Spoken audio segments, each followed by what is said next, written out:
ఒక breaking news అయితే తీసుకొచ్చాను. శ్రీకాకుళం జిల్లా కాశీబుగ్గ శ్రీ వెంకటేశ్వర స్వామి ఆలయంలో తొక్కిసలాట 9 మంది మరణించారు. ఓ దిక్కున గరికపాటి గారు చెప్తూనే ఉంటారు. చాలా సందర్భాల్లో ఆయన ప్రసంగాల్లో.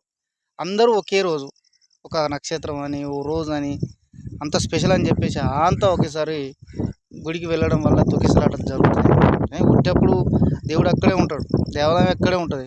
ప్రశాంతంగా వెళ్ళి దేవునితోని మన బాధలు చెప్పుకోవచ్చు కదా. అయితే మనం కూడా ఆలోచన చేయాలి. ఒక నాయకుని దగ్గరకో, ప్రజాప్రతినిధి దగ్గరకో మన బాధలు చెప్పుకోవడానికి వెళ్తే జనం బాగా అనుకోండి ఇంటరా, అందరికి తల ఊపినట్టు మనకు ఊపుతారు.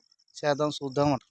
అదే ప్రశాంతంగా వెళ్ళి మన సమస్య అంతా సవివరంగా చెప్పినాము, ఆయన కూడా పర్టికులర్ గుర్తుపెట్టుకుంటాడు. మనకి ఇది ఏదైనా కంతే భగవంతుడైనా మన బాధలు వినాలి, కొంచెం మన మీద కాన్సన్ట్రేషన్ పెరగాలంటే కొంచెం ప్రశాంతమైన వాతావరణంలో వెళ్ళాలి.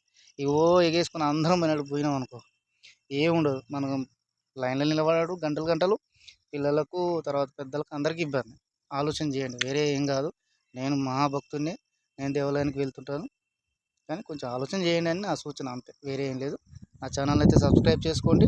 నేను మీ రాపుల ప్రభాకర్, సీనియర్ పాత్రికేయుని.